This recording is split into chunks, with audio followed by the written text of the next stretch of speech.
Welcome to the Revelation of Hope podcast with your host, Alvin Bonds II. Join us each week as Alvin explores the relationship between leadership and families by interviewing leaders in different fields all over the world. Alvin believes that the success of tomorrow's leaders begins with the success of today's families. Hello and welcome to the Revelation of Hope podcast. I am your host, Alvin Bonds II, and this is episode 28. Today I interview Manu, Swish, Goswami. Before I get to that interview, I invite you to reflect on a couple of things. You'll discover in my interview with Swish that it's okay to have an idea, but you don't actually own anything until you do something. So I invite you to write down or identify ideas that you have. I also invite you to identify what are your steps in bringing that idea to life. Maybe you have an idea for a new app. Maybe you have an idea for a podcast. Maybe you have an idea for, building a rocket ship. Whatever the idea is, take ownership of it, create it, bring it to life. Swish is a 20-year-old TEDx speaker, venture capitalist, LinkedIn youth editor, United Nations youth ambassador, and a serial entrepreneur.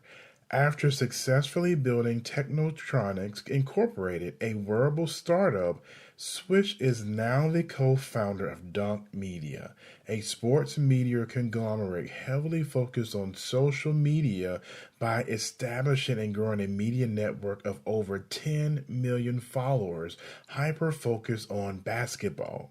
Swish has notably won Plan Canada's Top 20 Under 20, the United Nations Outstanding Youth Leadership Award, and Startup Canada's Young Entrepreneur of the Year.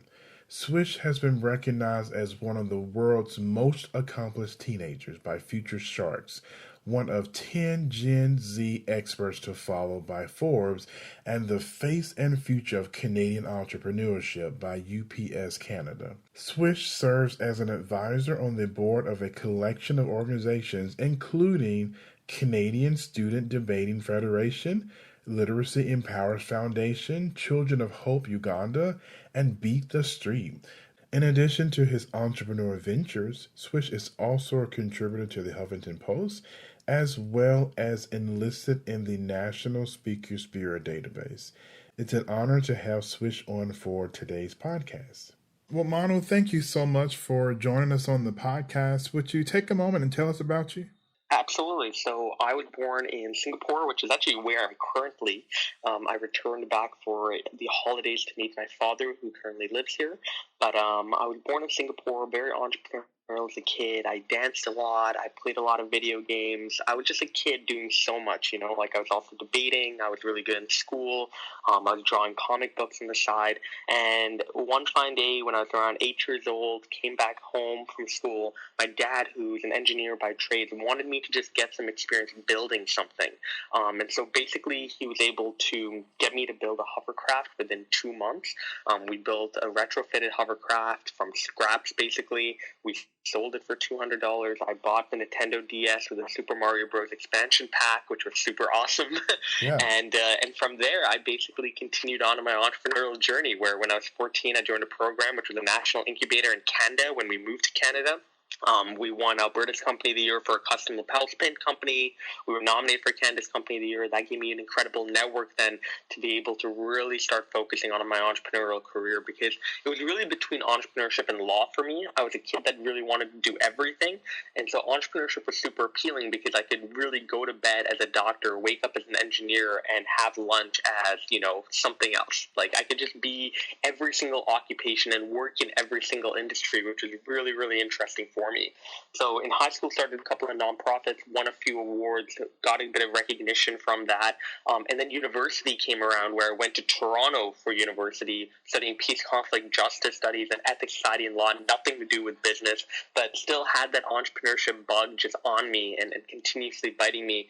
And so Trevor Booker, a basketball player, plays for the Brooklyn Nets, reached out to me on Instagram. He DM'd me, and we got on a call, and then we met in person when he came to play the Raptors during my first year. It was around January. And he challenged me to come up with a product geared for professional sports. I built out a wearable tracker with my high school debate partner, Arjun. We basically, in the end, licensed that product out, which is why I moved to New York this year, about 4 months ago. And now I'm working on a social media company called Dunk, which has 10 million internal followers.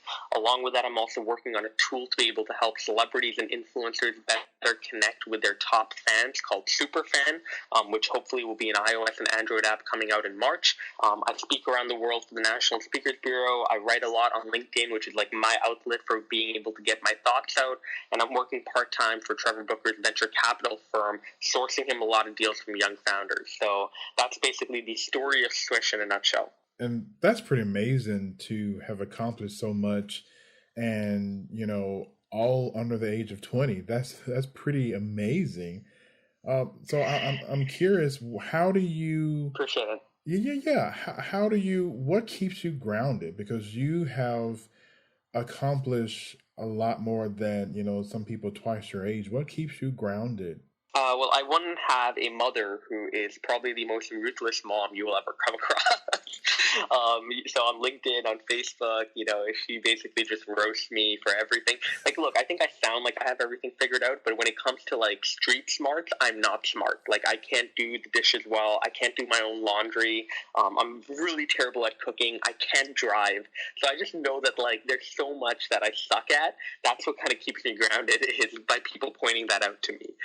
And so I also have some really cool friends, though, who, like, despite how much success I'll get in my life, they'll always view me in the same way, which I like. It's not to say they don't respect what I'm doing, but it's to say that their relationship with me is not tied to any sort of wealth that I accumulate or any sort of success that I get. They like me because of my personality and who I am, and I like that. So that's honestly why, man. And I think the biggest reason beyond anything else, beyond the external factors, is more intrinsic, which is, I don't think I've accomplished as much as I'd like to. I think I'm about 1 to 5% there. And I really do believe that. Like, I don't think I'm anywhere close to where I should be when I'm 30 or 35. I think I'm on that trajectory right now. I think things have been awesome. But I know that, like, yes, right now I might be ahead of the pack as a 20-year-old. I want to stay ahead of the pack when I'm 25, 30, 35. And in order to be able to do that, I'm going to have to continuously put my head down and work. That's awesome. And I really love how you described entrepreneurship. As you can go to bed as a doctor, wake up as an attorney, and by lunch, doing something different. I think that is so profound. Mm-hmm. Can you share with us, I guess, what drives that? What drives you every day to do the things that you're doing and create the things that you're doing? Absolutely. I mean, it's how interesting some of the projects I'm working on are, right? I mean, I literally get to dream of, meeting a player, and I get to go and meet them the next week just through my account Dunk, right? Or I was a huge basketball fan when I was, age, 13 to 19. I still am. I just don't watch it as much because it's now part of my work. So weirdly enough, when things start to become part of your work, the fascination kind of goes less and less. But at the same time, I mean, I was a huge fan, kind of realized around the age of 16, I'm probably not going to make the NBA. I was too scrawny. I was too short. Probably wasn't even good enough. And so I was like, I need to think of other ways to be able to impact the game. And so I think the biggest thing for me is I get to live that 16-year-old dream of meeting these players, of interacting with them, of building a tool that could help them better connect with their fans like me, right? I mean, I wish Kobe Bryant had this tool when he was coming up so that he could have reached out to me and met me, because I know I'm one of his top fans in the world. I'm obsessed about him, and I cried literally when he had that retirement ceremony 2 nights ago. So yeah, like that's literally the biggest motivation. And it's not to say that the days where I wake up and I feel groggy and there are days like that. I'll feel really terrible when I wake up. I don't want to get out of bed. It isn't every day I'm just motivated to get out of bed and stuff like that. Yeah. But I think the big thing is the overarching goal of building something that's even bigger than myself is what drives me. And so I know you, even as a child, have been creating things and have been entrepreneurial minded. I guess, where did that come from? Is that something that your parents taught you? I know that, your dad encouraged you to be an engineer, but where did this drive come from, or this entrepreneurial mind? Where did that come from? Yeah, I mean, for me, it was really from movies. I used to watch a lot of Bollywood movies when I was younger, and I remember one in particular where it was basically the evil villain in the movie runs a billion-dollar conglomerate. And I just loved how, he was taking us through the scenes of like the R&D division, and then we were going upstairs to the operations, and we went to the legal team, the marketing team. Like, it was about this greedy, terrible person that I somehow loved the fact that he had so much control over his life, so much control over what happened in the world and how he could impact it. And so I think that's naturally a trait of our generation, right? I think, the younger generation coming up is looking for ways to be able to directly make their mark on the world, to impact it, to change it, to mold it. And I think business and entrepreneurship is a very appealing path now because it is literally empowering people to think of problems that they have and go out and solve them in an easy, affordable, and efficient way. And what would you say to someone that's up and coming, a youth or a young adult who wants to effect change in the world, who has ideas for products, but may not know where to start, or may not know, or may not even have the courage to, step out and just launch? What would you say to encourage them? Yeah, I mean, two things. One is take things very slowly. One of the things I did that I actually regret to a certain degree is doing way too much when I was like 17 and 18. Like 2-3 years ago, I was stretching myself way too thin and not being able to concentrate on projects that actually could have had a bigger potential had I devoted more time to it. So take things slowly. Make sure that the projects you decide to say yes to are things that are aligned with spaces you want to work in. When I was 17 and 18, I started to realize that I'm stretching myself way too thin, and I'm even taking on projects that aren't even aligned with what I want to be doing when I'm 25 and 30. And of course, it's not easy to be able to figure that stuff out when you're younger. But it's very easy to find out what spaces you want to operate in within, right? For me, that's Bollywood, basketball, dance, and space. I know that those are the 4 areas that I want to work in the future. Yeah. So every opportunity I say yes to normally will align to one of those areas. The second big thing is trying as much as possible to be able to collaborate with other young entrepreneurs. There are so many people like us. There's so many people like me, and if I just thought that, okay, I'm going to live my life in a funnel, it would be ridiculous, it would not be productive, and it probably wouldn't be interesting. So the fact that there's so many young people trying to be able to solve issues in their life, trying to be able to build businesses, provides a really cool opportunity for you to go and network with them, to meet them, to pick their mind, to do a project with them. All of those things can be done easily nowadays through social media like LinkedIn and Facebook. And that's so, I love that. And that's so encouraging to all of us. I really love that. And I'm interested in knowing, tell us about leadership. What is your individual style or philosophy of leadership? I think it's, it changed, it evolved. I think a couple of years ago, had you asked me that, and I think my teachers also would testify to this when it came to group projects, I was very interventionist. I always just think that if it's not done by me, it's probably not going to be done to a high level. It was arrogant, it was cocky, it was not good. And it wasn't, something that I overtly put on other people. I never demeaned them. I never made them feel bad. Nothing like that. It was just an intrinsic mentality that sometimes would make me, come in and be like, really, really like uptight with someone and being like, okay, what are you doing? Like, all right, cool. Is that project done? All right, let me help you with this. Let me help you with that. And like not really allowing them to have the luxury and creative freedom to be able to do it their way. I think nowadays, however, it's a lot more laid back. And what I mean by that is there's a degree of control that I always like. So normally with my weekly meetings, that's where I'm able to talk about here are X, Y, and Z projects that are on the go right now. How are things going with that? But beyond that, I keep an open door policy where if I'm not working on the project, it doesn't mean I'm not involved. It just means that I'm giving the creative freedom to whoever is managing it in order to be able to direct that project. And I have an open door policy where anytime they want to come and see me, they either text me or they just walk in through my door and I'm willing to answer any questions that they have.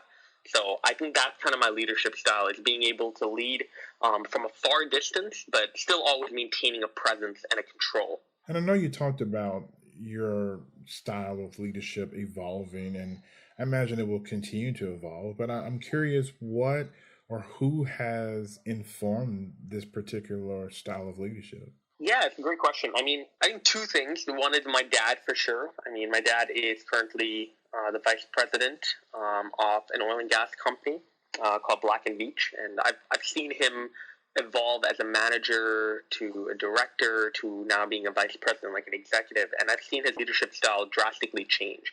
And I think the reason why he started to get promoted, the reason why things started working out for him is because he started to cultivate an incredible internal culture within his company. And it was a culture that I think was so like, positive and inclusive and made people feel good as opposed to demeaning them. And I think that was really, really great. And I'm a counselor, so I have an opportunity to work with families and different makeups. And one of the things that I've noticed that sometimes can be a barrier is a lack of cohesiveness, just lack of connectedness with the family. And it sounds like your family was very, connected, and poured into you. I'm interested in knowing what was helpful with your family that gave you the freedom or gave you the just the ability to create something, even from a child. Yeah.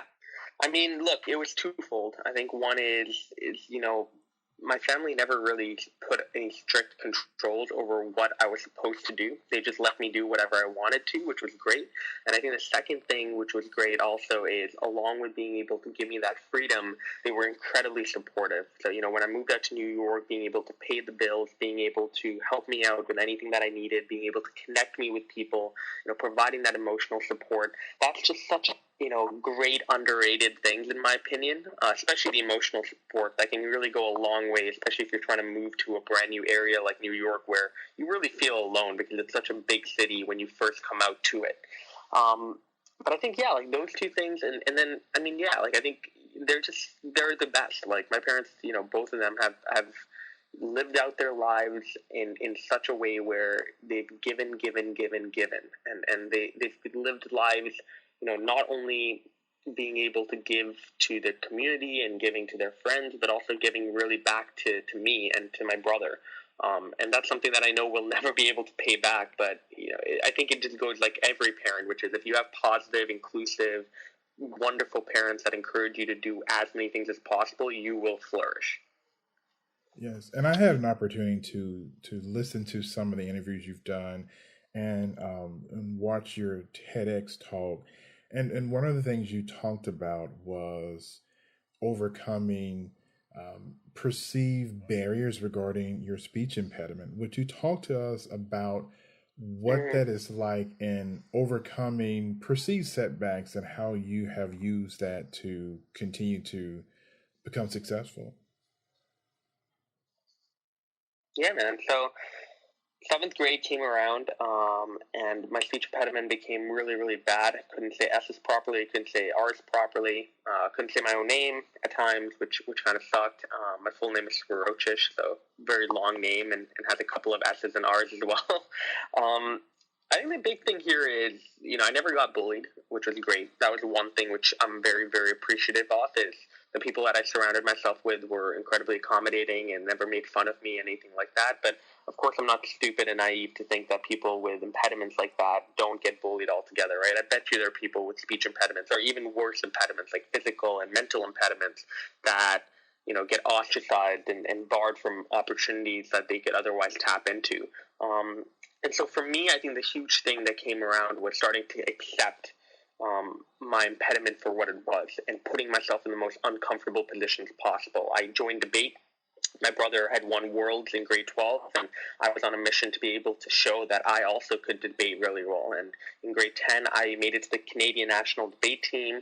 In grade 11, I came 4th at Worlds, and then in grade 12, I came 2nd. So I guess I never lived up to my brother in terms of winning the competition, but I came really, really, really close in order to be able to doing that. And I think that also helped, right? Because sooner or later, when I started accepting that I had this impediment, I started putting myself in uncomfortable positions and started debating and doing a lot more public speaking. My impediment gradually started to go away. Like, it's still a bit there. Like my saliva kind of screw me over sometimes when it's building up in my mouth. But, I think I've been able to learn and control that impediment and also develop a really unique style of speaking that I would like to say is attractive and is something that people would like to listen to.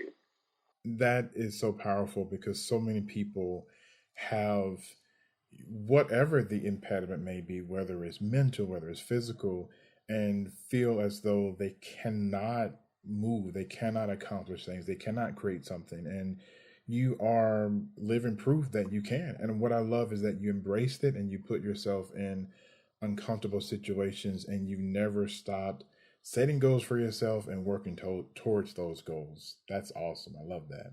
Appreciate it. Is there anything else you'd like to share with our listeners about leadership or about just overcoming or setting goals, or just anything that you feel you would like to share?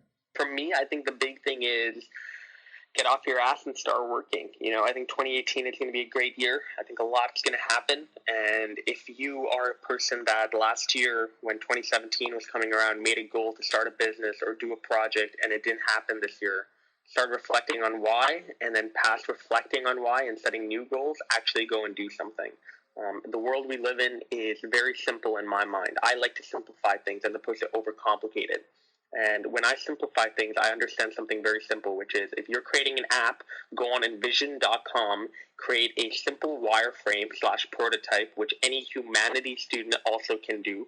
I am living testament to that. I am not a coder or programmer, and I was able to build a wireframe on it. And you build that prototype, and you're one step away then, if you do need to raise money from an investor, and being able to show them that you've actually done something as opposed to just having an idea. If you want to go to the other side and start a service as opposed to a product, go and create a pilot project where perhaps you go around in your community, or you go in your condo building, or you go to your school and you test out your service with 5 to 10 to 15 people and see what they think. Get that feedback, write it down, provide that data to investors, to people you want to partner with, so they know that you've actually done something as opposed to just having an idea. So I don't know if you guys can tell, but the theme here is very simple. Having an idea does not mean you have ownership over anything. The only thing you have ownership over is things that you actually do. Wow. That's awesome. That is so profound, and I appreciate you sharing that. Yes. And if someone wanted to contact you... No worries, man. I appreciate it. The questions were great. I loved it. Awesome. And if someone wanted to contact you or reach out to you or even hire you to speak, where would they need to go? So you can go on to @GoSwish, so that's @GOSWISH,